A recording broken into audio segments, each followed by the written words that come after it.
When I get the blankie ready and I'm wearing this shirt, you know it's about time for a Restore Me Theories video. Hi friends! I'm back to do what's probably gonna be my final theories reaction video for Restore Me before it comes out. The day I'm filming this, we have 10 days. 10 days more. I'm actually feeling okay about it. My deal is I think I need like a 24-hour period of hibernation after everything's released. Just to let it sink in to be able to function again. In a week I'm not going to be good, but right now I'm good. So while I'm still sane, I'm going to talk about some updated theories since the last time I posted because we've gotten a ton of Twitter Q&As that have revealed some new information. I want to be able to document this before the book comes out because I really regret that I didn't do more videos about Unravel Me and Ignite Me before those came out, so I want to document this. Plus I know a lot of y'all are as excited about it as I am. Let's jump into it, because I definitely have 4 pages of notes. We've had some snippets come out, we've had a page from the book come out, and then we've had just a ton of Twitter Q&As, and I'm gonna go through all that. If you have no idea what I'm talking about, I'll just link Tahada's Twitter down below and you can go on her replies and see what all the questions were, but I'm gonna try and add as much context to these as possible. Please see my other theories videos if you're lost. Also, I know a lot of you watch these videos even though you haven't read Shatter Me, which is fine, but like there's gonna be spoilers. I don't think y'all care. Let's just hop into it and hope this isn't an hour-long video like it was last time. So I began this document because Tahada had tweeted, "Give me a page number and I'll tell you what the quote is on that page." And we said 42. And she said, "Oh, on page 42 it just has her name and nothing else because it was switching POVs." And for months I was like, oh my gosh, it's just a blank page with her name. That means she's unconscious, she's been kidnapped, she died, she's gonna die in this book. What's happening? She meant that the page was blank because it's changing chapters. There's gonna be text on the next page. So I freaked out for nothing for a month thinking she was gonna die. It's fine. But then she posts a quote about how Juliet wants a friend, a sister, a mother, someone to learn from and lean on and teach her how to be brave in this body. And I'm just so excited for Juliet to get female friends because we've had like little snippets of her trying to connect with the twins or the twins because it's the only girls who she actually talked to. But it just never felt genuine. I didn't feel there for it. But now I'm so freaking stoked to have some brown girls come in and just sweep Juliet up. I don't know if that's gonna end up being who she's best friends with. I don't know if these people coming are people we should trust or not. Regardless, I totally agree with what Juliet says here, and I just imagine like girls like showing her how to wear makeup and like being a cheerleader for her, and like that sounds so, oh my god, they should teach her how to wear makeup. But like really, girls cheering each other on and they talk about stuff she can't talk about with Warner and just like girly stuff. Like give me girly stuff. It's a YA book about girls. There was also a lot of discussion about Kenji and love interest and his sexuality and just Kenji in general falling in love with someone. Tahada's response to does Kenji get a love interest in this book is he tries. And Tahada also confirmed that he's not going to get a love interest in this book, which means like he tries, so he's flirting with people, but there's no like confirmed relationship. The person he does end up with is not going to be someone that we already know, so like it's not going to be Warner, which is fine with me. I feel like if we can organically develop a relationship with someone and have that grow over the course of 3 more books, that would be a lot more natural. Just like putting him with someone random that we already know just because people want that instant gratification of having a bisexual Kenji or whatever. But I do imagine that like with all the international people coming, all the new characters with abilities, he's like flirting with people and being like, oh, and Juliet's like, Kenji, no flirting with any of the girls that come. And so later on she catches him with one of the guys and she's like, dude. He just goes, you said no girls. I don't know. I'm here for the dynamic between them and Kenji flirting with people and Kenji just being Kenji. And Kenji, did I mention Kenji Kishimoto? So yeah, I'm excited for Kenji to have a relationship and like be with people and like meet new people and be flirty and actually like have someone there for him. But at the same time, it's not a priority for me for everyone to have a relationship immediately and everyone gets paired up with someone, so I'm not devastated that it's not going to be in this book. I'm just happy we get to develop someone. I'd much rather see like Warner and Kenji's platonic relationship rather than Warner and some new character. I know in 5 years when I rewatch this and the character that Kenji ends up with is super hot and amazing and beautiful, I'm gonna be like, how could I not care about that character? But for now, someone asked what all the characters' favorite colors are, and Tahada said Julia's favorite color is black. What is this fake news and why didn't we leave it in 2017? I don't know what about that is so weird to me, but it's like black. I get that black is slimming and black is elegant and sleek, and I'm wearing black pants. It's so weird to me. I know that people said, what about purple? And she was like, no, someone chose the color purple for her. That's not her decision. But I'm still like, black? I know it's not my book. I didn't write it. It still takes me aback because I'm like, really no. And we got more confirmed James and Warner scenes, and I'm not okay about it. Every time that James and Warner had a scene in Ignite Me, it like stole my breath away. It just completed my life, cured my anxiety, watered my crops, re-elected Obama for a third term. It's so cute! I think I said this in my last video, but I need a transcript of every word that Warner and James have ever spoken to each other. It's just gonna be so cute because the dynamic between James being super inquisitive and Warner being like, stop talking, you minion. It's so funny. We did get a snippet of James and Adam in a scene with Warner for like 3 lines of dialogue, but it's James being like, were you crying? Why were you crying? And Warner's like, please collect your son and leave. First of all, my thought is, why is everyone in this book seeing Warner naked and crying? Like, what happened to our mans? Why was he done so dirty? But also like, my sweet child baby. I really want to see a relationship between James and Warner form, but I don't think that's gonna occur until James finds out they're brothers. And that, for me, I think is gonna be a really theatrical scene just because you know that he's not gonna find out, like being sat down being like, alrighty now James, we're gonna tell you something today. It's not, he's gonna walk in on it or something. There's no way it's gonna happen like, ooh, happy, whatever. And then Unravel Me, which I just reread so it's fresh in my mind, I'm gonna reference it a lot. In Unravel Me, he gets so mad because people do things without him and they have discussions without him. And he's like, why am I never involved? Why don't any of y'all ever talk to me about all this stuff? And you can tell he's gonna be mad when he finds out they've been hiding it from him. So I'm just like, that's some tea. I turned off my AC so that I could film this and I'm hot. Oh no, and the sunlight's coming in. Oh well. However, I don't think that James and Warner are going to find out they're brothers in this book. Maybe they do, it just seems so soon. Because they did say in Ignite Me, I think, that they were gonna wait a while. It makes me sad. I just texted my friend the other day, like, imagine at the end of Ignite Me, James is like so excited, like, yeah, we defeated the bad guy, yeah, Juliet killed the Supreme Commander, and everyone else is just like, that was your dad. I feel like they can't tell him this soon, because like 3 weeks after killing Anderson, they're like, by the way, that was your dad. Like, that's too soon. Again, unless he finds out accidentally. I'm doing the blanket. Even though I just said I'm hot, I gotta. Because Tahada confirmed that we're gonna get a lot of scenes and it's gonna be really important to the plot that Warner's emo powers or whatever, the fact that he can sense others' emotions, it's gonna play into a big role in this book.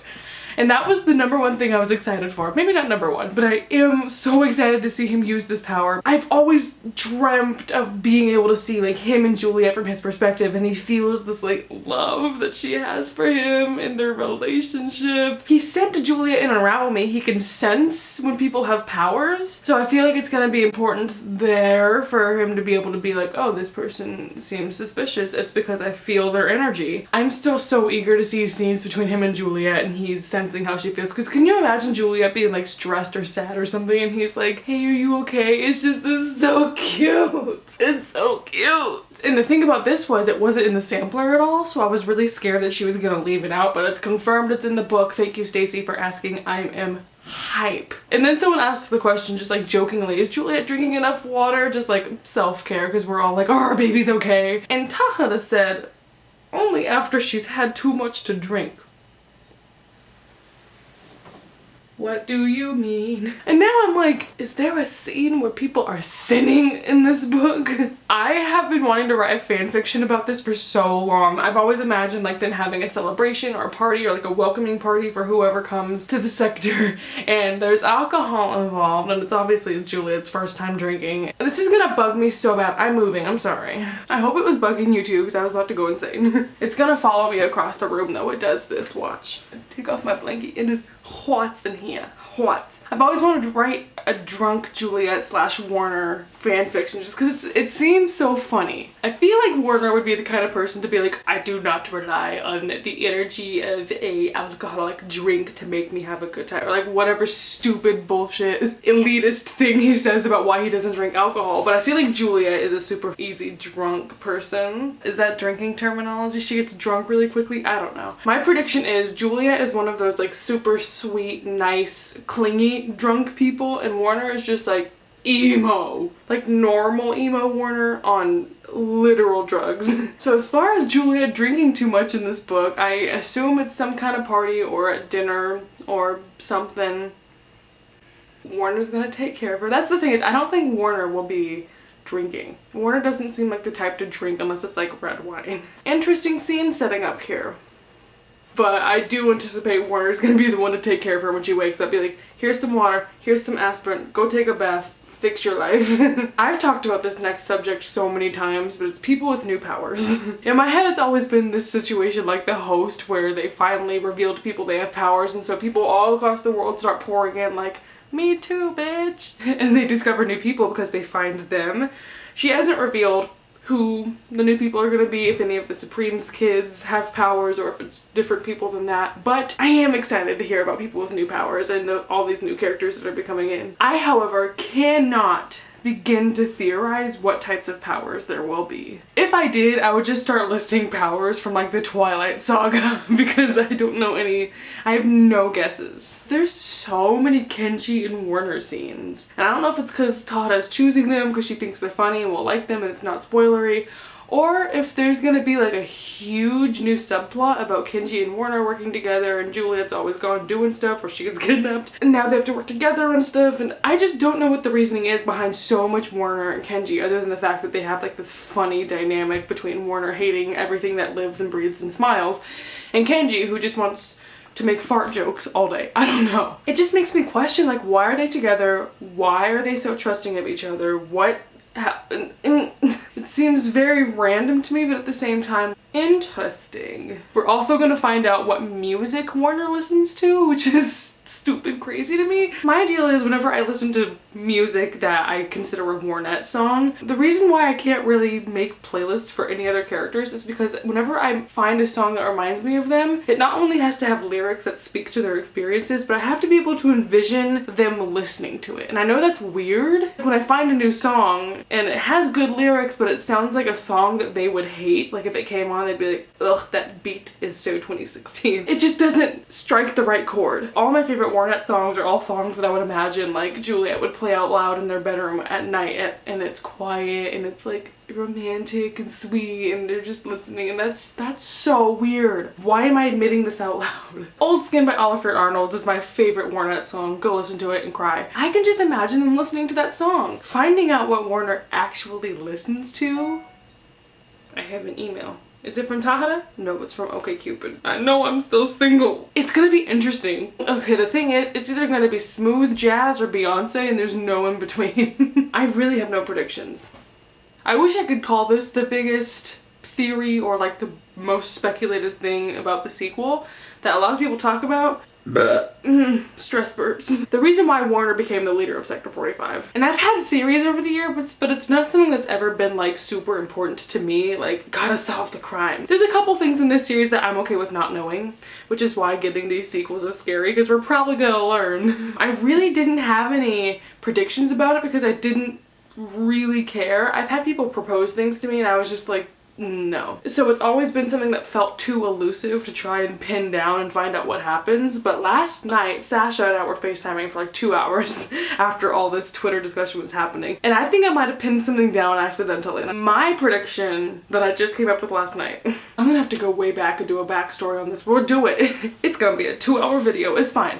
So in Ignite Me, whenever Juliet goes to kill Adam, I wish. Anderson, she walks in the room and there's the power or pressure wave dude that inebriates her and Kenji. Is that the word? What does inebriate mean? I keep using it and I don't think that word means what I think it means. You keep using the word.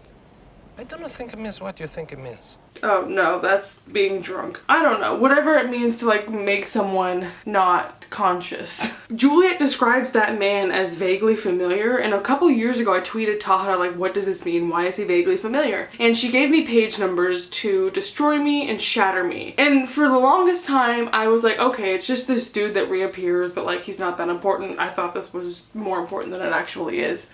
Wrongo! If this theory is correct, I just done cracked a case. Or maybe someone else cracked it and I haven't seen it because I was too busy avoiding the internet for my own sake. Okay, so this pressure wave dude was in Shatter Me. It's the dude that back whenever she and Adam were being like taken out of the cell for the first time and all the soldiers are yelling at them. When they walk in the room, Juliet describes feeling like she can't see anything, she can't move, she can't hear anything, she's super stressed, like it's a bad situation. And for the longest time I was like, okay, so she's just like stressed out. People are in her room pointing guns at her like she's just freaking out. But then she ends up passing out on the floor in the cell for 2 days, is unconscious. And for so long I was like, oh, it just happened real fast, it's just this dramatic scene, like she's fine, it's just because she freaked out. But now I'm realizing that was Power Wave Dude, and Tahara confirmed it. So the reason why she passed out and was out for so long is because Power Wave Dude was using his power on her. So that's the first time that he was there, but still that's kind of like, eh. But then he's in Destroy Me. And he's in Destroy Me in the scene where someone knocks on his door and tells him his father's waiting for him to go have dinner with him. And there's this line where like they're looking at each other and Warner thinks to himself, oh, what's the line? I don't have it with me. But it's like, I could have had his position, he's above me, he's close to my father. It's this whole thing where Warner has like this tension with him, and now I'm thinking like, that's gotta be the guy he was competing with to be the leader of Sector 45. Like Warner was supposed to be in his place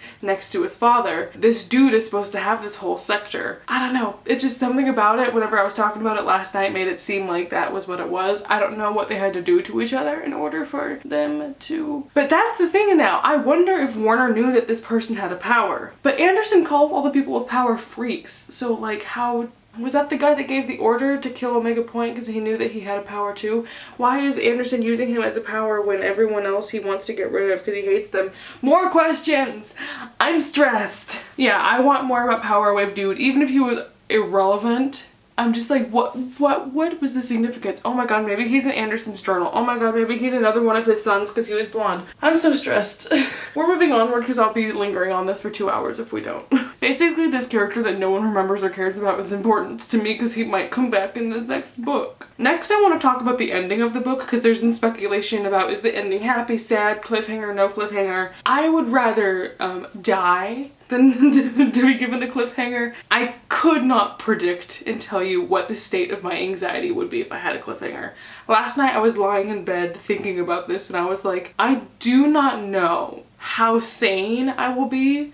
Like legitimately. I do not know how my functioning will be if I end this book and there's too much stuff up in the air. And although I'm scared about it, there are also parts of me that are like, okay. The other books, there were so many opportunities for her to take a cliffhanger. Like the end of Unravel Me, she could have had Anderson shoot her and have the book been done. But she kind of backed up, added some more, added up some exposition to the next book, and then ended it there, giving us like this ending of empowerment. And I think she's going to continue doing that theme of having it end somewhere where things are up in the air, but it's not a cliffhanger, it's just Juliet knowing there's now more she has to do. But yeah, I don't think she would ever pull something on us where she's like, I see you next year, like in the middle of a scene and people are dying and all this stuff is happening. I don't think she's that cruel. I trust her, but if Tahara, you're watching this, do not let me down. Also something that Tahara likes to do that's scary, but I've kind of like, I've known it from previous sequels coming out. She talks so much on Twitter like, oh my god, people are gonna die, oh my god, this is gonna be traumatic. But when Ignite Me came out, she was saying like, oh, we're gonna need a support group, it's gonna be so bad, there's gonna be people that die, everyone's gonna die, and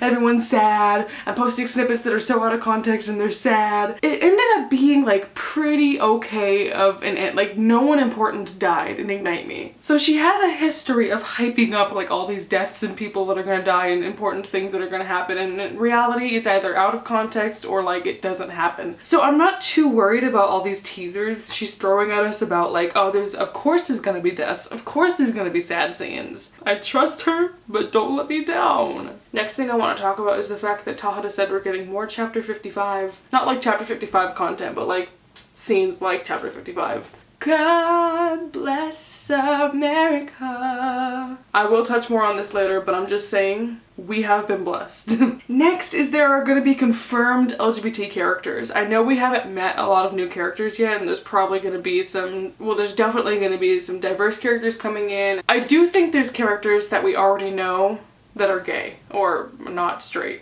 Brendan and Kenji are my bisexual kings. I'm calling it right now. Kenji because obviously, Brendan because in Unravel Me he had a crush on Juliet, but now he and Winston are totally together. You cannot convince me otherwise that Brendan and Winston are together. Literally read the book. Read the sampler. And then again, new characters that we haven't met. I'm sure there's someone. I just hope she gets representation right, and I hope it delivers to people because I'm so excited. I think one of my favorite things that's ever been said on Twitter about like all these sneak peeks is someone was like, are we gonna get more Adam and Kenji moments? And Tata just said no. It makes me so happy because for the longest time I've been like, Kenji hates Adam. In my fan fictions, in my head, and all my headcanons, I've been so convinced that Kenji does not like Adam and wants nothing to do with him because Adam tried to kill him in Ignite Me, like viciously. Adam in Ignite Me was just nuts, so that's unforgivable. So I always imagined Kenji like never wanting to be in a room with him, constantly roasting him. And the fact that Tada confirms like, no, they're not friends. I'm so blessed, so happy. I just hope this book pulls through all the way. We get some good Kenji roasts at Adam. Also, I want to know how Warner finds out about like everything that happens in Ignite Me downstairs. When does Warner find out that Kenji touched Juliet? Like, when does that whole thing get discussed? I need the Carfax. Next is a new bit of information we got about Warner, which is, does he speak more than one language? And the answer was yes. But it wasn't just yes, it was yes. 7 languages. Oh my god. Oh my lord. It's so good. I'm not even gonna sit here and predict which ones they're gonna be because like, who cares? It's beautiful and hot. But it has been confirmed that he's gonna speak a couple of them in Restore Me, and I just cannot wait for the scene where like they meet new foreign people and they're like shaking hands and he just like breaks into German or like Farsi or something and Juliet's just like, I can't wait! It's gonna be so good. So those are scenes I'm really excited for, is finding out Warner can speak languages and then later on her being like, you can speak French or like whatever the hell. I'm living my best life today. Tahana also hinted more about Juliet and Adam and whether they're gonna have a growing friendship or where they're gonna go. Tahana's response was, there's more of his story left to come. I don't know how I feel about Adam. I'm gonna talk more about redemption. Oh, okay, right after this I have it in my notepad. For me it's like, yeah, what Adam did to her was horrible and she deserves a better apology for it in the next book. She's already said like, it's weird between us. I don't want to have to talk to him. It's so weird, and Castle's roasting her for it and whatnot. First of all, I want Warner to know the extent of the things that was said between them because I don't think she ever told him what he said to her during the pager scene or before the pager scene. I was happier thinking you were dead. That's like unforgivable. But since Juliet is so forgiving and she's still like, she owes him nothing and still goes out of her way to make sure he's okay and talk to him and be like, is everything all right? I don't doubt that they'll finally make up. I don't think it'll be in this book. I think it's gonna have to, again, like Kenji's love relationship, it's gonna have to evolve with the series because there's 3 more books. We can't just smash everything in this book. I'm just gonna transition real quick into this whole thing about an Adam redemption arc. This is one of the most controversial things I've talked about. I've had people like quote me on Twitter for things I've said last year, like, oh, I hate that Adam was being villainized so much in Ignite Me, and like people literally call other people in the fandom Adam stans as like a roast. But I don't see anything flawed or faulty in giving Adam the opportunity to be a better person, specifically because of the fact that he possesses a power that is so unique. And even though Warner's like, your power's useless, what the hell can you do? Okay, think about it. He's basically Bella from Twilight. Did Bella from Twilight not save the end of Breaking Dawn, even though there was no fight? Really, he can disable people's power, which is going to be beneficial to them, especially if he can project that power and disable everyone in a room. That is a huge protection thing, and especially, I've said this previously, but like if Juliet has a villain arc, which now with all these new spoilers and information, I don't think we're leaning toward a Juliet villain arc as much as I thought we were. If that were to be a thing where he needs to control someone's power or to like stop someone's power, he has the power to do that. So I don't think he's gonna be a useless character. I don't think he's just gonna be like shoved to the side. I don't think he deserves a main character role. I do think he deserves being roasted and given a chance to apologize, but like, if he has a role in the series, I'm not mad about it, and if he proves himself to be a better person because of everything that's happened, I wouldn't be mad about it. As long as he doesn't dig himself into a deeper hole, I think I'll just play along. I think the scene that most of us are freaking out about, and something I'm gonna focus on a lot, is from a snippet she posted that was about Warner crying on the floor, naked, saying, "I can't breathe." I was really a wreck after I read this scene. I know this is supposed to be like, fun, light, happy video, let's talk about theories, but I'm gonna be real.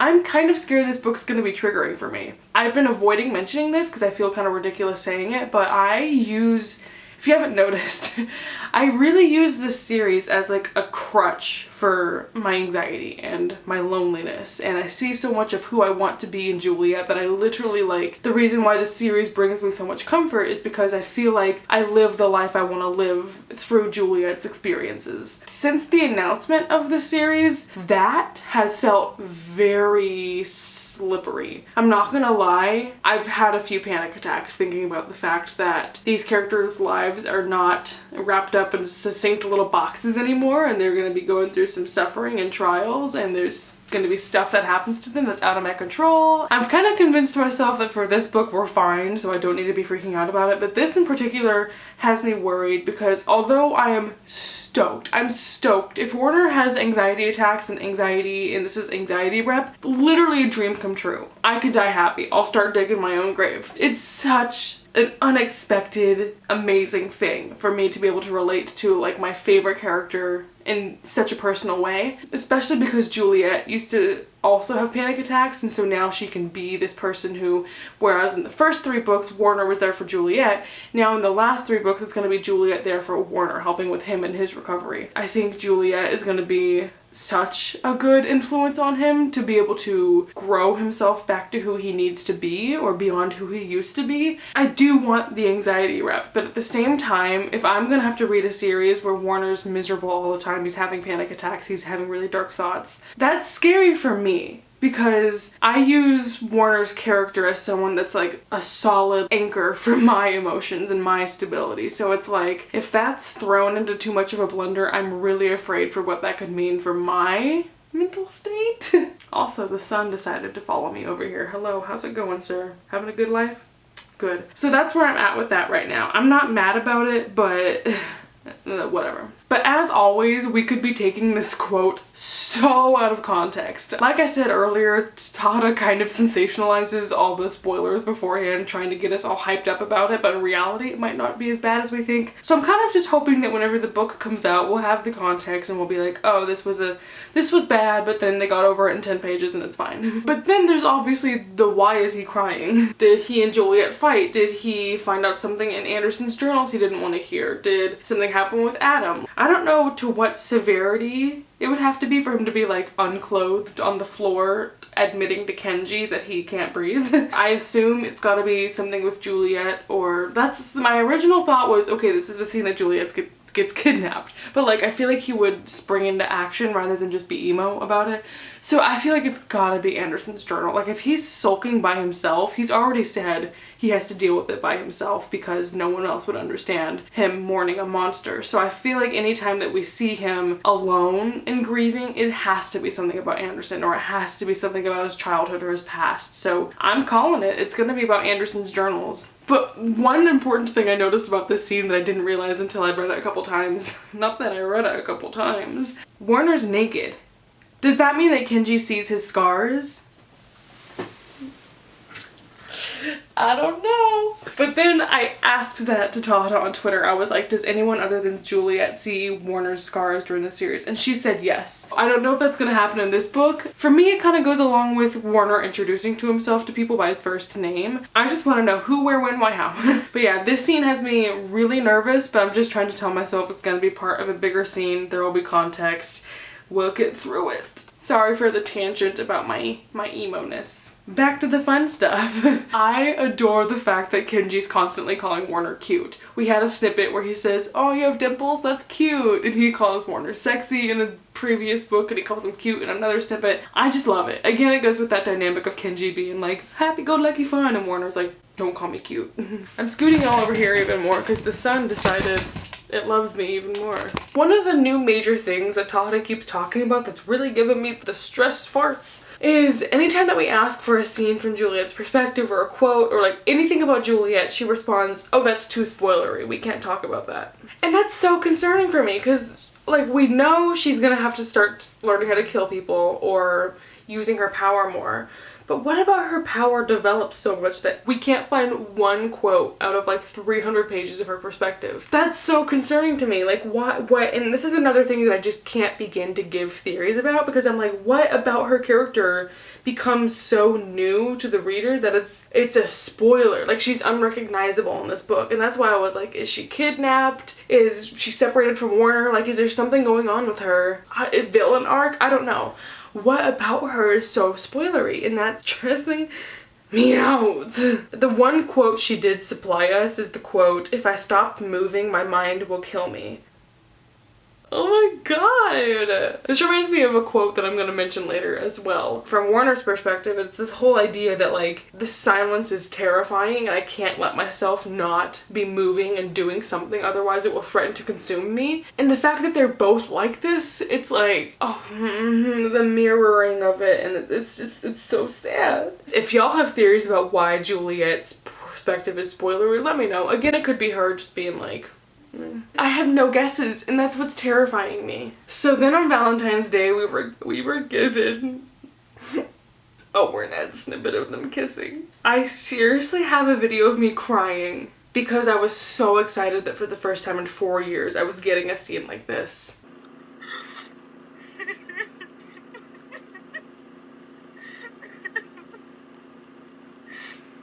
I really don't have a lot to say about it because I can't just like smash a keyboard and say that out loud. But that's honestly how I feel. As much as I'm so excited for it, the fan fiction writer in me and the Warnet stan in me can't help criticizing like, why don't they talk to each other? Why is there no dialogue? Why isn't there more description? Why doesn't he say her name? He just says she. It's just like chapter 62 was so dialogue driven and there was so much imagery packed into it that now reading this, it just seems so dry. Why am I roasting Restore Me before it's even out? I don't know. I'm really excited to get stuff from Warner's perspective, but so far I'm like, step it up, dude. Give us some imagery. I talked a little bit more about the ending of Restore Me, theorizing, okay, I don't think we're gonna get a cliffhanger.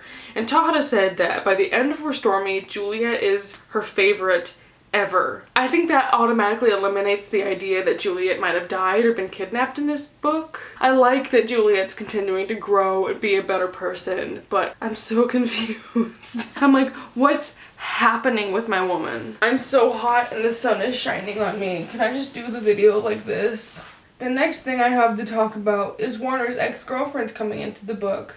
I don't even care. I'm gonna relax over here. We're getting comfy, right? Anyway, this ex-girlfriend thing. So she said ex-girlfriend. No context. Immediately everyone's like, Warner.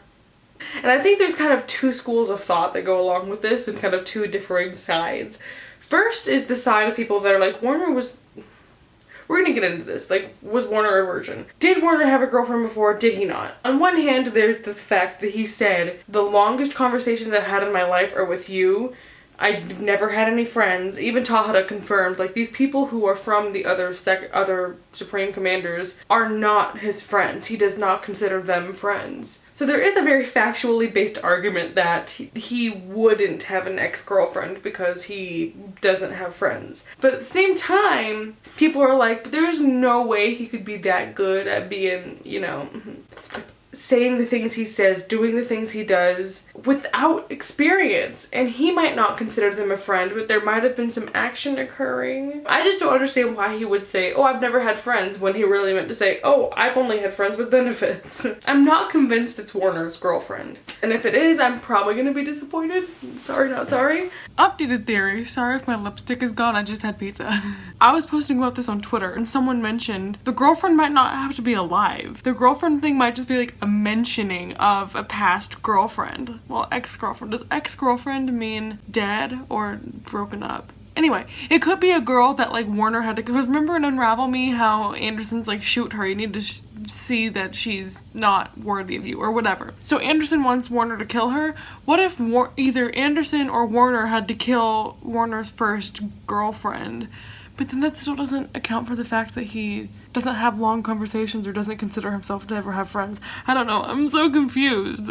10 days. It makes me angry. So now I'm thinking like, who else could it be then? Kenji, Adam, Castle, like someone claimed this girl, because I really don't want it to be Warner's. I'm sure it's gonna be Warner's, everyone's predicting it's gonna be Warner's, but I don't want to deal with this drama. Drama by Jesse Rutherford is here to stay. Okay, I'm gonna move over there because I feel like this angle is just annoying a lot of you. Back against a blank wall and I can fix my shirt. Next is probably one of the most exciting revelations that we've gotten so far with all these tweets is the fact we've had Tata say there's gonna be more discussion about Juliet's parents. We're gonna find out more about Juliet's parents. She's gonna talk about her parents.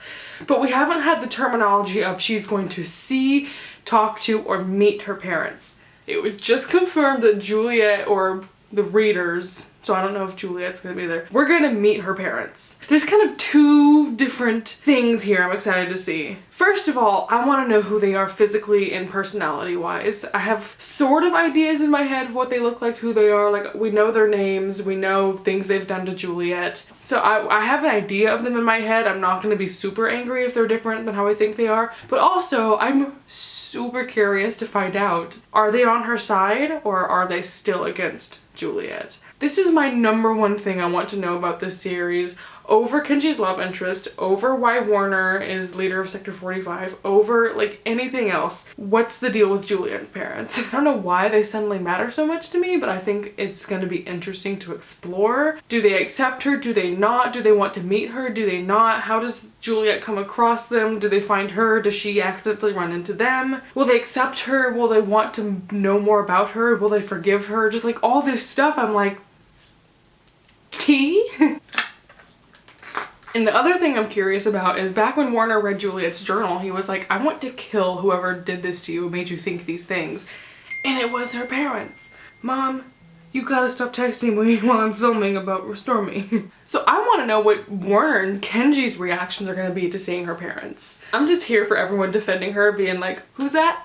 That's your friend? You want me to kill them? Like, can you imagine the way that like Warner just like pulls a gun and looks at her like waiting for permission? I don't know, man. I promise we're almost done. I know I'm running out of light and I'm sweating and it's been a hot ride. The thing is, in my head, I imagine that she sees them and is immediately like freaking out about it. But at the same time, I'm like, no.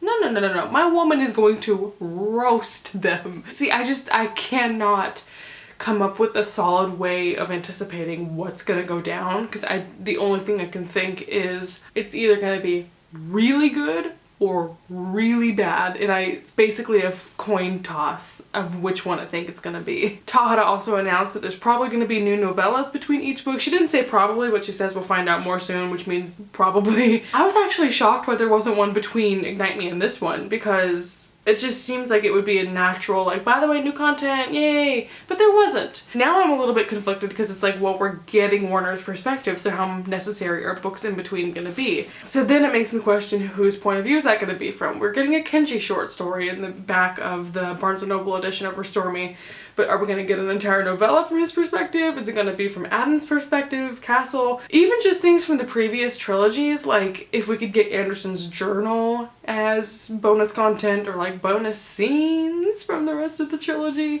that would be pretty swag. I have no guesses for who it's gonna be about, what it's gonna be about, when it's gonna take place. Then Tahara said that Juliet's powers are going to keep expanding and becoming like bigger and growing. On one hand, hallelujah. If she can project her power and kill people without touching them and being able to hone that and like be more comfortable with herself, even much more than Ignite Me she was, it's gonna be great. Like, I can't wait to see just how much more she flourishes because of her power. At the same time, there was a part of me when reading Ignite Me and the fact that she can like move things with her mind that was like, okay, now you're becoming Castle a little bit and that's not as realistic. So there's parts of her power that I appreciate that I would love to see her work on more, but then there's parts that I'm like, that's not so believable. So I'm concerned that with her expanding her power, it's just gonna grow more into this territory of, okay, like, but could you do that? So I'm not sitting here roasting her about her power, but I'm nervous that it's going to turn into something that it's not. But hey, if it has to do with her being able to kill people more efficiently, then I'm here for it. I mentioned this previously, but I feel like Warner's virginity is gonna continue being like the #1 thing we ask about, and definitely probably something that's gonna be discussed. My deal is, I don't want to know. Like, it's so fun theorizing about it and coming up with pros and cons and yeses and nos and reasonings and reasons why not. It's one of those things where I don't mind not knowing, and I'm okay with the non-closure on it. I like arguing about it with people and having her joke around with us about it. It's like sex scenes between them. Like, yeah, it's okay to be in the series, but I don't want to be like familiar with their anatomy. It feels good having some distance from it so that we can have like something to speculate about. But then I asked Tahada, are there any unnoticed Easter eggs or details or connections that readers haven't found in the original trilogy? Because every time I'm rereading Shadowy, I'm like, okay, we gotta find new connections, do new stuff. And I just want to know if at this point I'm thinking too much or if there's still stuff that exists that no one has caught. And she said there are still some stuff that we haven't caught, and now I'm like, I have to drop out of college to pursue this. So I'm sure after Restore Me comes out, I'm gonna do a whole series reread and just be begging for hints, like what should I look for, like what else is there? This new sneak peek we got of Warner in his helicopter, I just like, isn't there a scene from 50 Shades of Grey about that? But then being like, hey Bobby, wanna go for a ride? Sure can, hop in. And then I Don't Want to Live Forever just starts playing. They just hop in this helicopter and immediately I'm like, oh, oh, oh, oh. And then someone said, does Juliet get a tattoo or a haircut in this book? And Tahada said, one of those. Which one, bitch? Let me know. Again, this is one of those things where I could do like a coin flip. I'm so indecisive, I don't know which one it's gonna be. On one hand, in Ignite Me she mentioned, oh, I should get a haircut, but she kind of just said that because Warner walked in on her wearing his clothes while she had just woken up after being passed out for 2 days, and it was awkward. So I don't know if she meant that, but at the same time, I think it'd be so cool for her to get a tattoo, just as, because she has so many life mantras that she could get tattooed on herself, and like so many meaningful symbols and people and experiences, and Warner would love it. So I'm just like, I'm so torn. And I kind of wish it was a tattoo because I hate, not to roast Tahada, but I hate when characters get haircuts in the middle of a series because I have to reimagine them and I don't want to, and I love long hair, so it's just like, yeah, I hope it's a tattoo. Lastly, we're gonna go over this page that Tahada just released yesterday at the time I'm filming this. I'm sure by the time I upload this, there's gonna be more content, but I don't think I'm gonna do another one of these videos. Maybe I will. Warner's inner monologue about he can't stand silence, he thinks too much, he feels too much. Again, that's going back to like mental health stuff. I'm like, ooh, this book's gonna be too real talking about mental states and depression and anxiety. It makes me so happy because this book is the embodiment. Like Warner's perspective in that chapter specifically is the embodiment of the song Car Radio by 21 Pilots. Can I read you these quotes side by side? Because they're literally identical. In Restore Me, Warner says, I have a great fear of drowning in an ocean of my own silence. The steady thrum that accompanies the quiet, my mind is unkind to me. I think too much. I feel perhaps far more than I should. It would be only a slight exaggeration to say that my goal in life is to outrun my mind and my memories, so I have to keep moving. And is that not literally the second verse of Car Radio where he's like, sometimes quiet is violent? So I've had that song on repeat for the past 24 hours. Immediately after reading this whole snippet, this is a snippet where like Warner goes and gets in a helicopter. And I'm like, before this snippet, I was like, there's nothing in this book that can surprise me. I've thought of everything. My brain has gone through every scenario that it could ever exist in Restore Me. And then Tahada's like, he flies a helicopter. And I'm just like, wow.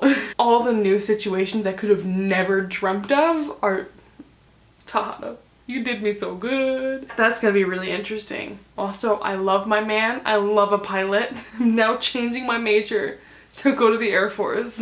But also the first thing I asked after I read that was, where's Julia? Is she okay? I anticipated they'd be together more in this book and they'd have each other's backs and they would talk about stuff. And so far, I'm not really getting that, but maybe once again, it's because we're getting stuff out of context and whatever. Anyway, the first thing I thought of whenever I was like, where's Juliet? She said, oh, Juliet's in a meeting, which of course I overreacted once again. But now I'm like, is his name Aaron Warner or Aaron Burr? Because he was not in the room where it happened.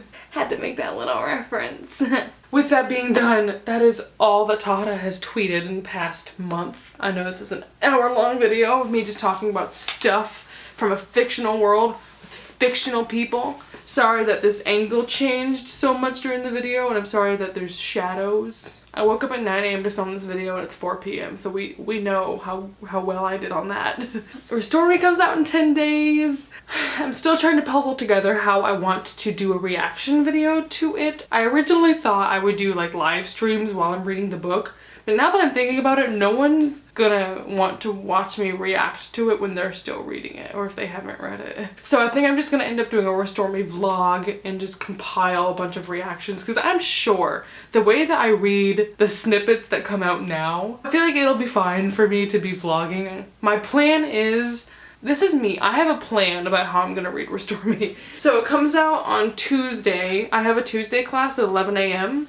so I can stay up until 10 a.m. reading if I need to. So I have 2 copies coming as pre-orders. One of them's from Amazon, so it will arrive the day of, and the other one is from Barnes & Noble, so it's gonna take a couple minutes. But that one has the bonus content in it, so I'm gonna have to stay off social media till that comes. I'm going to buy the ebook at midnight. I'm gonna read the ebook. I want to finish it ideally. I don't think that's gonna happen. I really don't. So I'm gonna buy the ebook, read as much as I can until I have to go to bed to go to class. Or maybe, my deal is I can't not sleep.